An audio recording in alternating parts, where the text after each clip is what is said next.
Planet Dolan.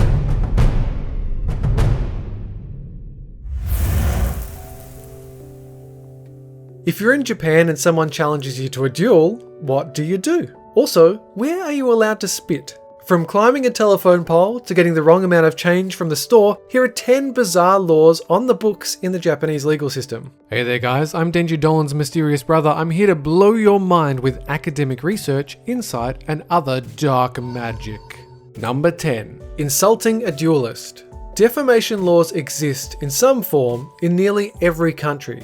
The core of a defamation law is basically that you can't publicly embarrass someone, usually by spreading rumors or lies about them. There are variations on that in every culture. For instance, in South Korea, you can be sued for slander and defamation even if what you're saying is 100% true and you can prove it. But Japan has one of the strangest variants on defamation. Specifically, you are not allowed to insult someone if they've challenged you to a duel. In theory, that would mean that if you're out on the street and are challenged to a fight, and you said that that was stupid, and that they were stupid for saying it, well, legally, you could be guilty of defamation. Number 9. Accepting a duel.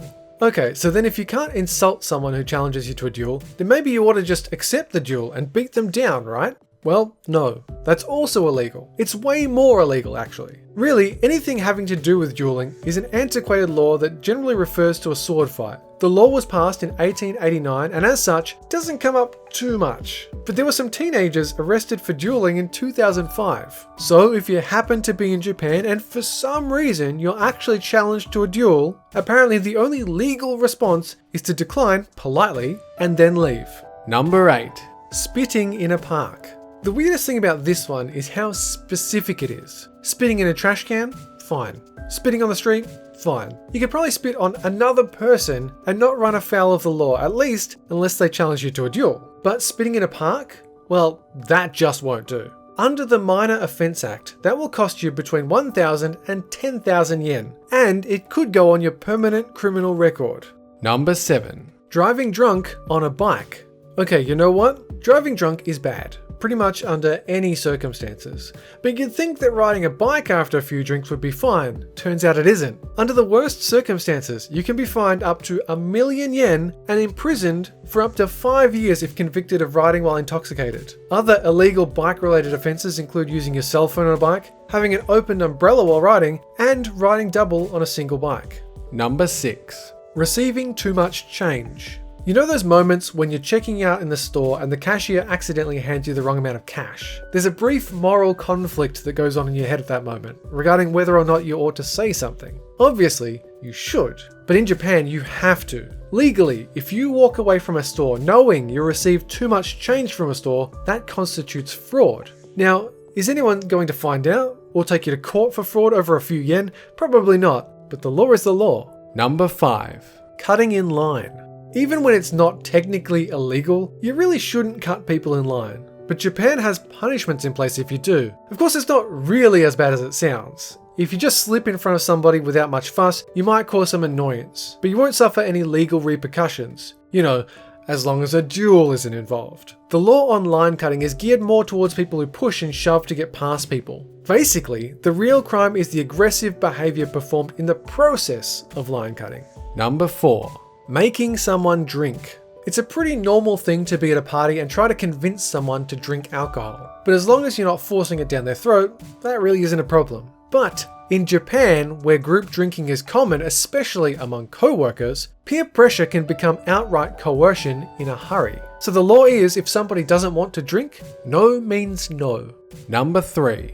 Taking out the trash too early. Japan, Korea, and a number of other nations are very serious about the way they handle their trash. You need specifically labelled bags for disposable. Recycling is pretty much a requirement. And there are separate days for trash pickup and recycling pickup. But taking the trash out is way more strict than that. In some areas, you can actually be fined for taking your trash out the night before pickup. Most likely, it's to make sure crows, stray cats, and other critters can't get into it, but still, that basically means you have to get up at the crack of dawn just to take the trash out. Number 2. Climbing a telephone pole without a license. It turns out there is exactly one kind of person allowed to climb a telephone pole, and that's a professional. Specifically, a professional utility worker. There are actual licenses that must be obtained for utility workers who work on electrical poles. And if you don't happen to be one of those people with one of those licenses, well then don't climb a telephone pole, or you're breaking the law. Number 1. Not reporting a trip to Antarctica.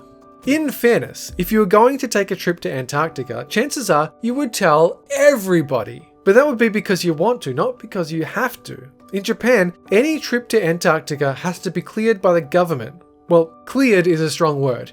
You have to give the government notification if you're going to Antarctica. They probably won't tell you no. But because tourism is starting to pick up in Antarctica, Japan monitors how many of its citizens travel there, mostly for purposes of environmental protection. This one is so obscure, most Japanese citizens don't even know it's a law. Check out the latest DOLAN KART update, Nixiumville. A new character, heaps of new skins, a new power-up, new level, daily missions, and offline mode. Download from the Android or iOS App Store and start racing today for free. Well, that's it for this countdown, but catch you guys next time.